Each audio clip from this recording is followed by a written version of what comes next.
The night of the 15th of August 2019 was, by all accounts, an ordinary summer evening. The humidity of a late Washington summer hung heavy in the air, and for most of the world, the news cycle was winding down into its usual nocturnal rhythm. But then, it happened. A single tweet, composed of mere characters on a screen, flickered into existence and was instantly broadcast to the devices of millions. The President of the United States at the time, Donald Trump, had just voiced an intention that sounded less like modern diplomacy and more like a discarded subplot from a 19th century imperialist manifesto or a high-concept science fiction novel. He wanted to buy Greenland. I remember that moment vividly. I was sitting in my study, the only light in the room coming from the cold, blue glare of my computer monitor. My face was a mask of concentration, reflected in the glass. Around me, the world erupted. From London to Berlin, from the neon-soaked streets of Tokyo to the bustling avenues of New York, the collective reaction was one of visceral, extended ridicule. The late-night talk show hosts sharpened their wits. The editorial boards of major newspapers scrambled to craft the most scathing headlines. To the public, it was the ultimate real estate joke. A billionaire developer fantasizing about acquiring a massive, icy island the same way one might acquire a fading skyscraper in Midtown Manhattan. The Danish Prime Minister, Mette Frederiksen, didn't mince words. She called the suggestion absurd, a word that echoed through the halls of European power with a mixture of disbelief and annoyance. She stated, with the firmness of a leader defending her nation's sovereignty, that Greenland was simply not for sale. On social media, the event was processed into 1,000 different memes, images of a gold-plated Trump Tower superimposed onto a landscape of glaciers and huskies. It was a piece of geopolitical gossip, a strange footnote to a chaotic era, something to be laughed at over morning coffee and forgotten by the weekend. But I didn't laugh. As the world chuckled, I sat in my office, surrounded by the physical debris of a career spent chasing the shadows of history. My desk was buried under stacks of yellowing documents, old maps with frayed edges, and notebooks filled with the scribbled names of forgotten generals and diplomats. As I read that tweet again, I felt a familiar, sharp jolt of electricity ripple down my spine. It was the instinct of a man who knows that in the brutal, unsentimental arena of real power, nothing is ever truly random. And certainly, nothing is absurd when it is uttered by the commander-in-chief of the world's lone superpower. I reached for a specific drawer in my filing cabinet, the one that required a heavy key. I pulled out a worn, brown folder. The cardboard was brittle, the edges darkened by decades of storage. On the cover, a faded stamp, classified. This was a file that held the secrets of a history buried under layers of official silence and Arctic dust. These were pages the general public had long ago forgotten, but I knew for a fact that the planners at the Pentagon had never let them out of their sight. To understand the present, I had to descend into the cold vaults of the past. The first document that caught my eye was dated 1946. We have to picture the world as it was then. The smoke of World War II had barely cleared, and the globe was being carved up by the victors. Amidst this ruin, Harry Truman, the man who had only recently authorized the atomic destruction of Hiroshima and Nagasaki, had leaned across a negotiating table with the Kingdom of Denmark. He didn't offer platitudes or diplomatic niceties. He placed a staggering figure on the table, $100 million. Now, we have to pause and consider the scale of that number. In 1946, $100 million was not just a sum of money, it was a king's ransom, an amount capable of altering the economic trajectory of an entire continent. And Truman wasn't offering paper currency, he was offering pure, cold gold. He was willing to drain the vaults of Fort Knox to acquire a massive, desolate slab of ice where the very concept of life seemed frozen in a state of permanent stasis. Why? What did Truman see in the white expanse of the North that justified such a gamble? As I turned the pages, the trail went even deeper. I found memos from 1867, a year that defined the American imperial reach. This was the era of William Seward, the Secretary of State who had just successfully orchestrated the purchase of Alaska from a cash-strapped Russian empire. While the American public was busy mocking Seward's folly, the State Department was already quietly drafting reports on Greenland. Even then, the visionaries of American expansionism saw the island as the ultimate northern anchor. They weren't looking at the ice, they were looking at the globe. To understand their obsession, I realized I had to do something uncomfortable. I had to discard every map I had ever seen in a school textbook. The Mercator projection, the flat map we all grew up with, is a masterclass in visual deception. It distorts the world, making the oceans seem like vast, impassable barriers, and the poles like distant, irrelevant fringes. I stood up from my desk and walked to the corner of my room, where an old, heavy globe sat on a mahogany pedestal. I didn't look at it from the side, the way we usually do, focusing on the blue expanses of the Atlantic or Pacific. Instead, I gripped the frame, tilted the sphere, and looked straight down at the North Pole. From this vertical perspective, the veil was lifted. A stark, terrifying, and strangely beautiful truth emerged. The United States and Russia, the two eternal rivals, the two giants of the 20th and 21st centuries, are not separated by the vastness of the Atlantic Ocean. They are not on opposite sides of the world. They are standing face to face, staring each other down across a relatively small, frozen pond called the Arctic Ocean. And there, sitting squarely in the middle of that pond, like a massive, jagged pressure cooker lid pressing down on the very top of the world, is Greenland. In the cold, calculating mind of an Air Force general or a ballistic missile expert, Greenland isn't a land of Inuit culture or majestic glaciers. It is a fatal choke point. It is the ultimate high ground.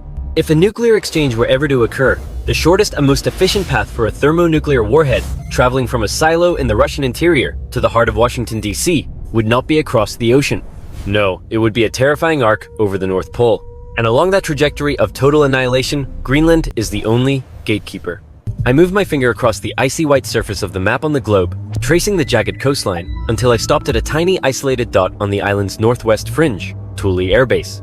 To the uninitiated, Thule might look like a lonely weather station or a forgotten outpost, but in the world of global defense, it is whispered about as the Eye of God. The story of Thule is a masterpiece of Cold War paranoia and engineering. Built in total secrecy in the early 1950 seconds under the cryptic codename Operation Blue Jay, the base was a monumental undertaking. The U.S. military moved thousands of men and millions of tons of equipment into the Arctic night, constructing a fortress that could withstand the most brutal environment on Earth. Why? Because Thule hosts the planet's most sophisticated early warning radar systems. Without the electronic eyes of Thule, the United States would be functionally blind to any threat coming from the north. In the nightmare scenario of a surprise Soviet or now Russian missile launch, the systems at Thule are designed to provide Washington with a precious window of time, roughly 15 to 20 minutes. Think about that. What can you do in 20 minutes? You could brew a pot of coffee. You could read a few pages of a book. You could walk the dog around the block.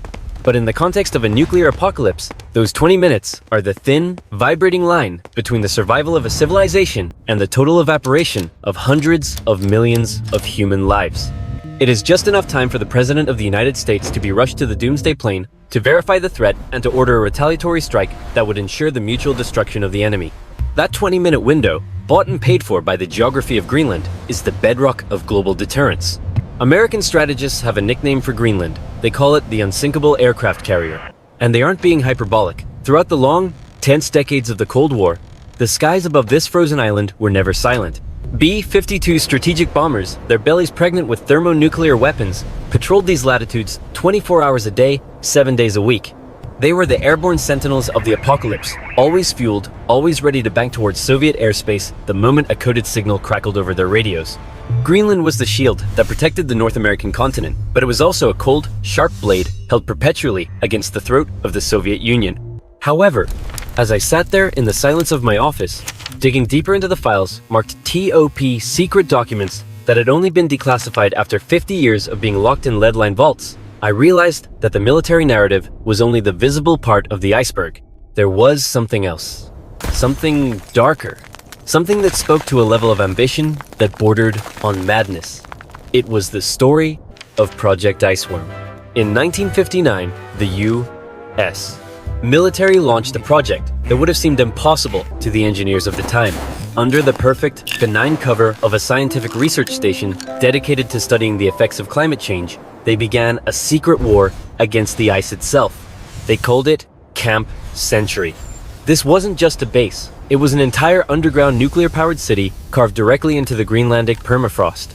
The public was fed stories of brave scientists studying snow crystals and ice cores for the benefit of humanity. But beneath the surface, the reality was a scene out of a dystopian thriller.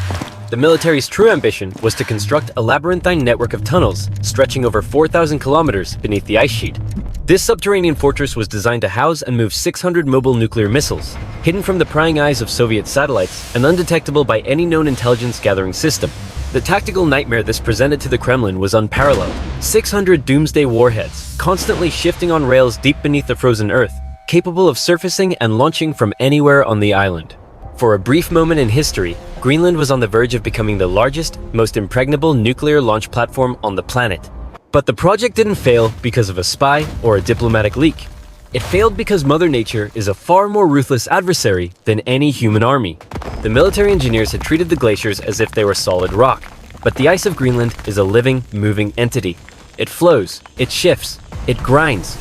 The glaciers began to move faster than the calculations had predicted, the immense pressure crushing the reinforced tunnels like they were made of cheap plastic. By 1967, the U.S. was forced to abandon Camp Century in a desperate, uncoordinated retreat. But they didn't leave empty-handed. They left behind a toxic, radioactive corpse that still haunts the island today. As I pored over the declassified environmental assessments, a cold sweat broke out on my forehead. Beneath the shifting ice lie thousands of tons of radioactive wastewater from the camp's nuclear reactor. There are massive quantities of PCBs, cancer-causing chemicals, and millions of liters of untreated raw sewage. At the time, the planners believed that the Arctic was a permanent deep freeze, a tomb that would hold its secrets for eternity. But they didn't count on a warming planet. Today, as the glaciers melt at a rate that defies historical precedent, these ghosts of the Cold War are beginning to stir. The radioactive and chemical sludge is slowly moving toward the coast. From a cynical, perhaps even terrifyingly logical perspective, the sudden American desire to buy Greenland in 2019 might not have just been about acquisition. It might have been about containment. It might have been about gaining total control over the scene of a massive, historical environmental crime before the evidence leaks into the North Atlantic and becomes a global catastrophe that Washington would be forced to answer for. But let's set aside the ghosts of the Cold War for a moment.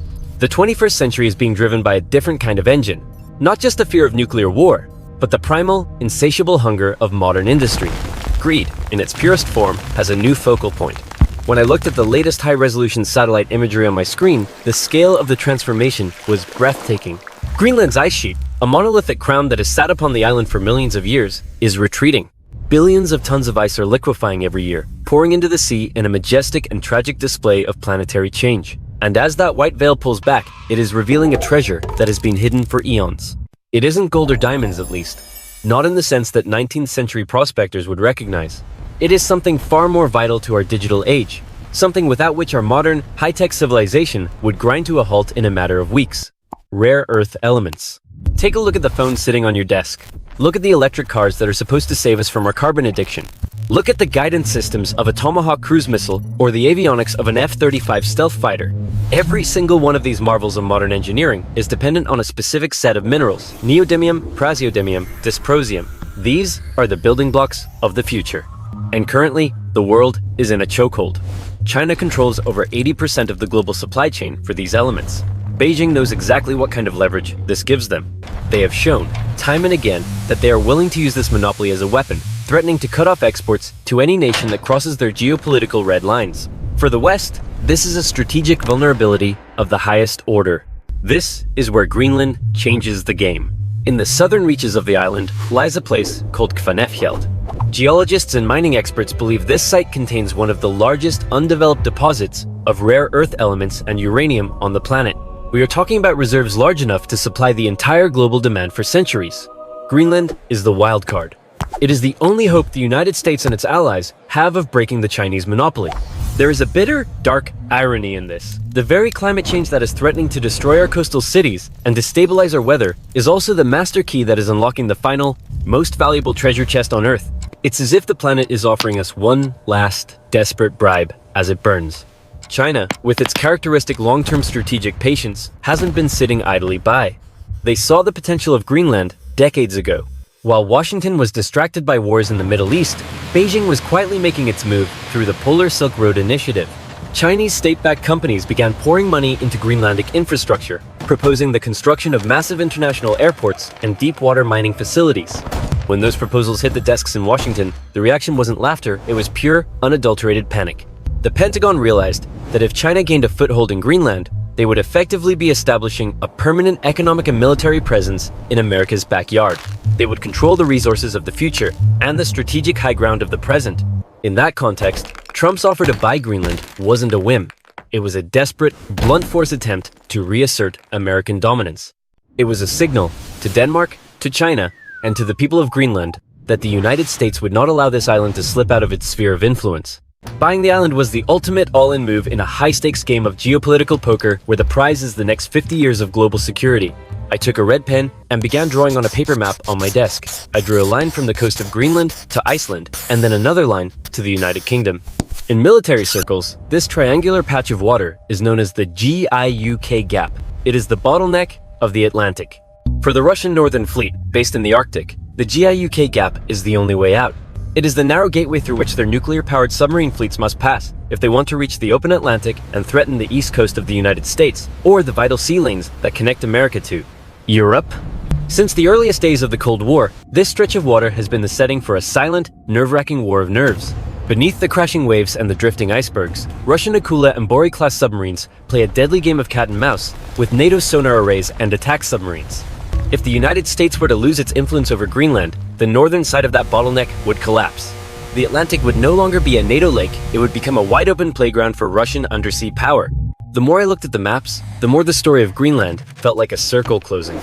I thought back to 1867 again.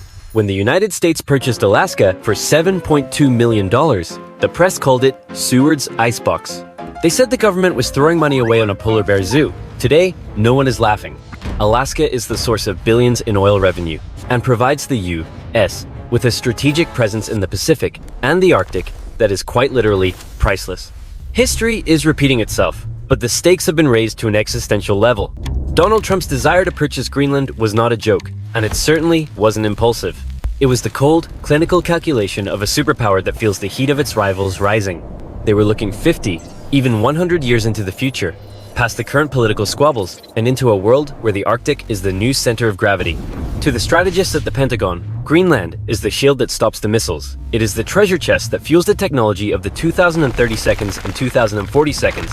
And it is the gatekeeper of the new Arctic shipping routes, the passages that will emerge as the ice fully disappears, shortening the distance between the factories of Asia and the markets of Europe by thousands of miles and weeks of travel time. In their eyes, the price tag for Greenland, whether it was billions or even trillions of dollars, is a bargain. Because the cost of losing Greenland, of letting it fall into the hands of a rival power, is a cost that no nation can afford to pay. It is the cost of irrelevance. It is the cost of defeat. I finally closed the brown file. The lamp on my desk was beginning to flicker, the bulb reaching the end of its life. In the dim light, the final lines of the declassified reports seemed to vibrate with a hidden energy. The story of Greenland isn't just about ice and rocks. It's about the relentless, often brutal nature of human ambition. Outside my window, the world was still asleep, unaware of the silent struggle unfolding on that distant, frozen land. I could almost hear it, the sound of the glaciers cracking and groaning as they slide into the sea, a sound like a slow-motion explosion. With every inch of ice that melts, the old world order, the one we've known since 1945, is melting with it. In its place, something new is emerging. A more competitive, more dangerous, and more transparently power-hungry era. In the silence of my room, a final question hung in the air, unanswered. Will Greenland remain the peaceful, pristine home of the Inuit? A place of brightly colored wooden houses and ancient traditions? Or will it be crushed under the weight of its own strategic importance, becoming the fiercest battlefield of the 21st century? Only time will tell. And the ice, of course. The ice is the only thing that truly knows the timeline. But one thing is certain. The battle for the heart of the Arctic has already begun. And it is a war that will be fought with money, with technology, and with the coldest of calculations. I reached over and turned off the desk lamp. But even in the total darkness, the image of Greenland remained burned into my retinas, that white, spindle-shaped island, hanging like a jewel at the top of the world. It was no longer a distant abstraction on a map. It was a living, breathing entity, a place that holds the secrets of our past and the keys to our future. The world may have laughed in 2019, but I suspect that history will not. History doesn't care about tweets or memes. History is written by those who understand the value of the high ground, the importance of the bottleneck, and the necessity of the resource. History is written in the coldest places on Earth, by men who are willing to look at a map and see not a landscape, but a game board. Nothing is ever just a tweet. That one message was a silent declaration of war, a signal that the race for the future had officially moved to the north. In the coming decades, whoever controls the frozen land of Greenland will be the one who dictates the terms of the new world.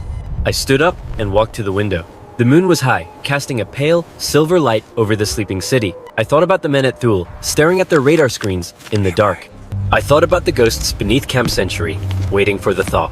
And I thought about the diplomats in Nuuk, Copenhagen, and Washington, moving their pieces across the board.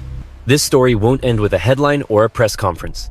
It will continue, hidden in the shadows of the Arctic night, unpredictable and violent, for as long as there is ice left to melt, This is the truth about Greenland, a truth that is covered in frost, yet hotter and more volatile than any war we have ever known. Most of us aren't ready for this reality. We prefer the world of the flat map, the world where the poles are far away and the oceans are vast. But whether we like it or not, we are all witnesses to this new chapter. We are watching the birth of a new geography, one where the largest island on Earth is no longer a forgotten periphery, but the very center of the storm. The moonlight was cold, reflecting off the glass of my window like the surface of a glacier. I wondered what plans were being drawn up at this very moment, in the bunkers of the Pentagon or the offices of the Kremlin. The night held no answers, only a deep, echoing silence. My journey into the archives of Greenland ends here, but the undercurrents are surging faster than ever. Remember the name, because in the years to come, Greenland will not be a joke. It will be the epicenter. It will be the crown. And as the last layer of ice finally gives way, we will see the true framework of the world we have built. A world where there is no room for sentiment, only for the victor who holds the keys to the north. The truth doesn't sleep. It waits. It is patient, it is relentless, and it is as cold as the wind howling through the crevices of the Greenlandic ice sheet. The race is on, and the world is finally starting to realize just how much is at stake. The heart of the Arctic is beating, and its rhythm is the sound of a future we are only just beginning to understand. As I walked away from the window, I felt the weight of it all, the history, the radiation, the rare minerals, the nuclear silos. It is a heavy burden for one island to carry, but Greenland has been carrying the weight of the world for a long time. It just took a tweet for the rest of us to finally notice. The documents are filed away now, the drawer is locked, and the key is hidden. But the story is out there, moving through the cold water of the GIUK Gap and the thinning air of the high Arctic. It's a story of greed, of fear, and of the limitless reach of human ambition. And it's a story that is only just beginning to be told.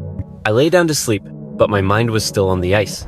I could see the B-52 seconds, the radar dishes, the Chinese surveyors, and the melting tunnels of Project Iceworm. I could see the future, and it looked like a vast, white expanse waiting for the first drop of blood to hit the snow. The world is changing, and Greenland is the place where that change is being written in the most permanent ink of all, the ink of survival. The night grew deeper, the shadows in my room lengthening. Somewhere, thousands of miles to the north, a glacier calved into the sea with a sound like thunder, and in that sound, I heard the future. It was cold, it was beautiful, and it was utterly terrifying.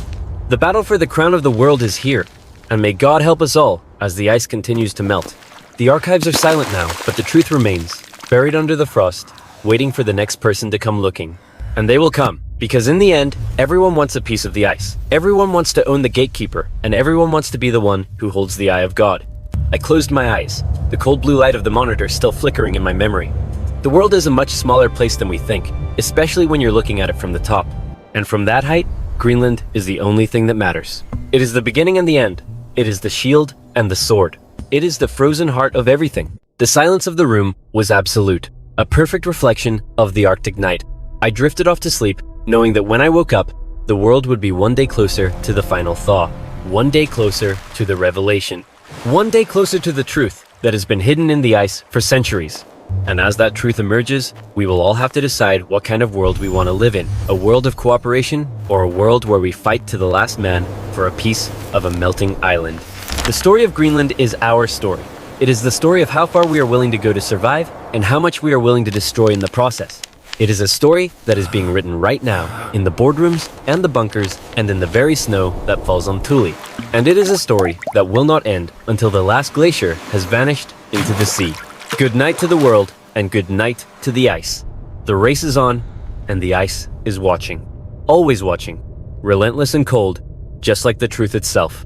The heart of the Arctic continues to beat, a slow, steady pulse that echoes through the halls of history, reminding us that some things are worth more than gold, more than power, and more than life itself. Greenland is one of those things, and the world is finally starting to understand why.